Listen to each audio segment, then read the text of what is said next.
Hey, it's Dave, and welcome back to the making of Backlash. We are talking about creating my very first feature film. So if you're an independent filmmaker, or if you're interested in how movies get made, the behind the scenes, all the problems, the logistics, working with actors, locations, distribution, all of it, come along for this journey because we're going to be getting into the nitty gritty of how I made my first movie. Check it out.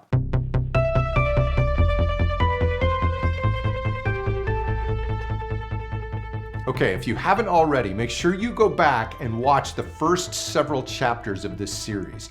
You'll see how we got started with making Backlash, how we went through casting, the scripting process, all the way up to getting ready for our very first day of production.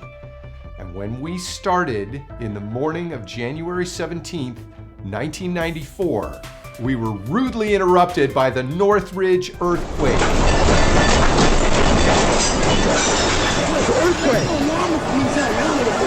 We're having an earthquake. It felt like our apartment was being dragged across the street, and we had a location downtown in Hollywood that we were supposed to be at that got destroyed, so we weren't able to go shoot there at all. So we had to figure out, what are we doing? We've got to pivot, right? It's just like anything. When you have something that gets thrown at you unexpectedly, you have to stop down and say, wait a second, how are we going to deal with this problem? You can't let it stop you, especially if you're an independent filmmaker. You can't let it get in your way to the point where you just stop and quit and say, oh, well, it's too big of a problem. Independent filmmaking is solving problems. That's what it is. And I'm so grateful to have had the experience of going through making Backlash, because I learned so many things on the making of that production that I've been able to apply to every area of life, not just making other movies, which of course the experience of making my first movie, there's nothing like learning by doing. But in other areas too, in real estate, in my marriage, in raising kids, in dealing with stuff at church, because I've been on staff with church and how to deal with organizations. There have been so many lessons that I learned from the making of Backlash. And I'll tell you, this is probably the number one lesson that I learned. Do not quit. Figure out a way around the problem. So what's our problem? Well, our location got destroyed. Okay, what do? We pivot. We're going to go up to Palmdale, and we're going to use all these days for all the driving stuff, because we had a lot of driving stuff as Tommy and Jennifer are going to Vegas and a few other things. So we knew we had to get all this stuff in. But what we didn't know is that the earthquake destroyed the freeway. The actual freeway fell down.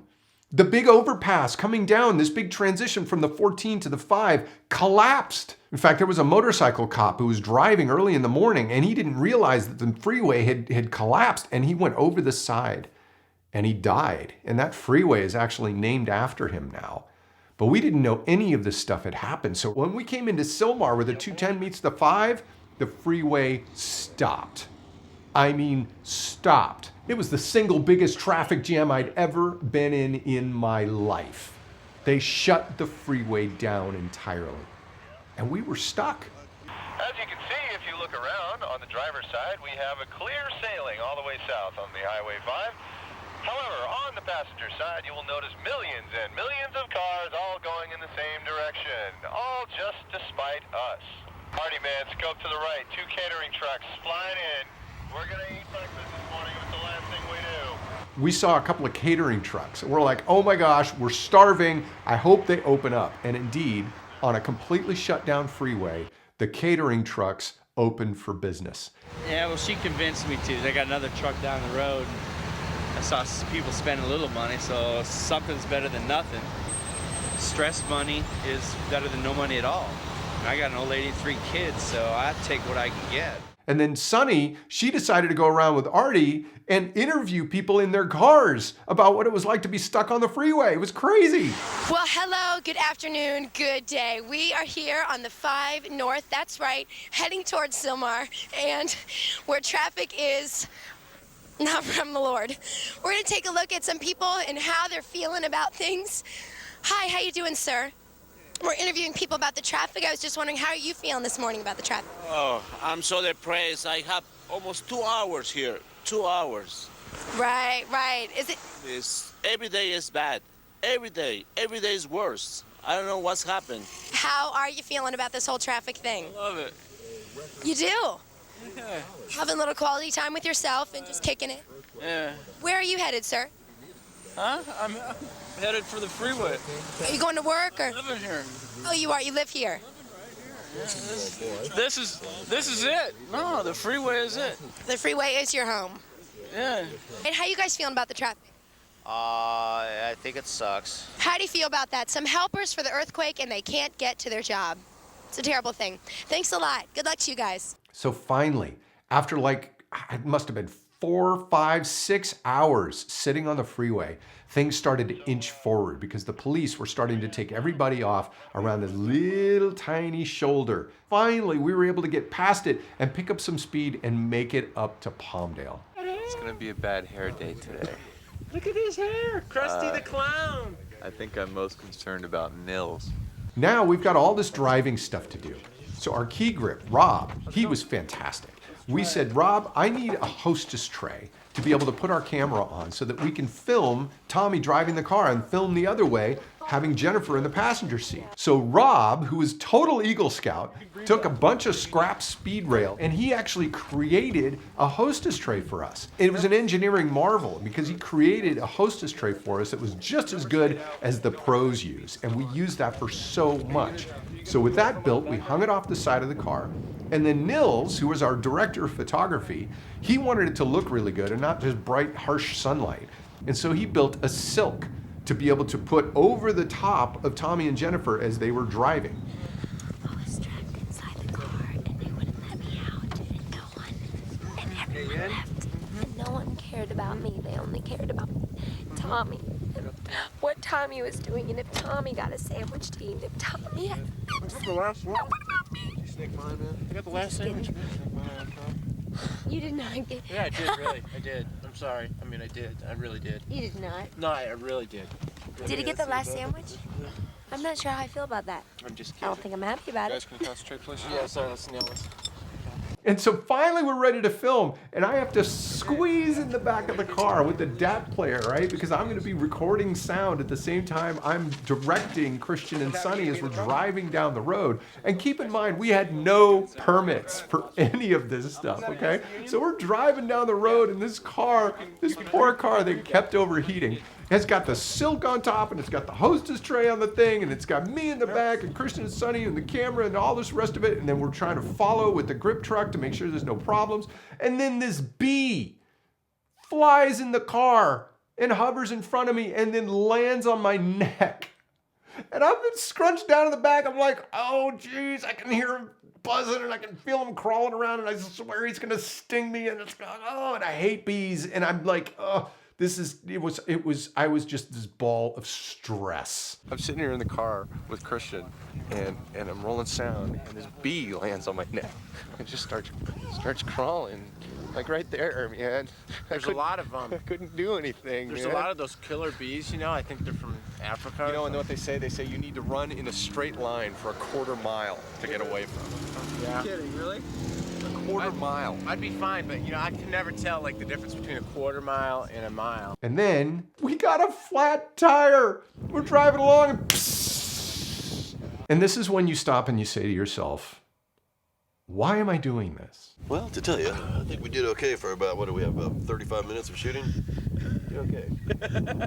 35 minutes of shooting, 6 hours or 4 hours of driving? Yeah.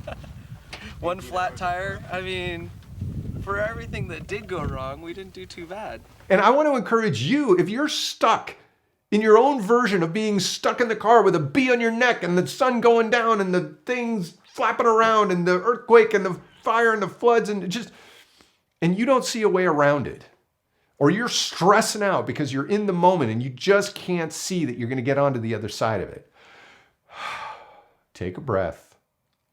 Realize, if nothing else, from my experience, this too will pass.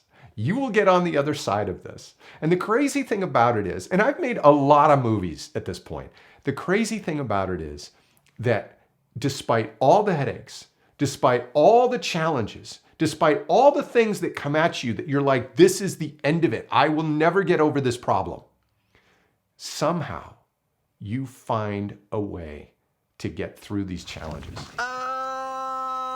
If you're struggling, if you're a young filmmaker, if you're an old filmmaker, if you're at all saying, oh man, it's just too hard. It's not worth it. I'm not going to keep going. I'm just going to quit. I'm going to do something else. Remember this. Everything in life is going to have challenges. The grass may seem greener, but by the time you get there, you're going to realize it's not. It has its own challenges. Don't be fooled by somebody else's highlight reel. Okay? They have huge challenges, and oftentimes they won't tell you about the struggles they went through to get to where they are. And so when you go, oh, the grass is always greener, I'm going to go do what that guy's doing, and then you get there and it turns out to be really hard, and you're like, hey, wait a minute, he didn't tell me it was really hard. Don't be surprised. Everything in life has struggles. And if you're making films or if you're doing anything else that is your passion, that is your choice, you're gonna have problems. Instead of jumping to another area and saying, oh, the grass is always greener over there, learn how to solve problems. Learn how to think in ways that bring in experience from all these different domains so that you can use analogies and you can use experience to be able to focus to solve that problem. Maybe think differently, maybe bring different people to the problem to be able to add different perspectives. You're not alone in this. Every area of life is going to have challenges. Filmmaking just happens to have a lot of very specific, very identifiable challenges that come in a lot of different areas because you're trying to do a lot of different things. But the lessons learned can be applied across the board. Stick with us, okay? Because next time I'm going to show you one of the lessons that I learned about communication. Because we went and asked a guy in Hollywood if we could film in his mini mart, and he built this thing with his own hands.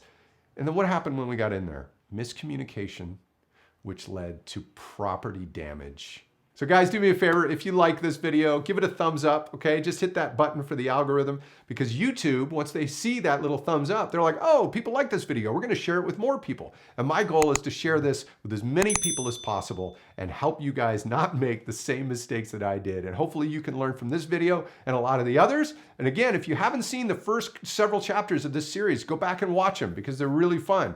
And then next time, we're gonna start getting into more details about the production of making Backlash. All right, guys, thank you. It's really great to connect with you. I love all the comments. Keep them coming. All right, I'll see you next time.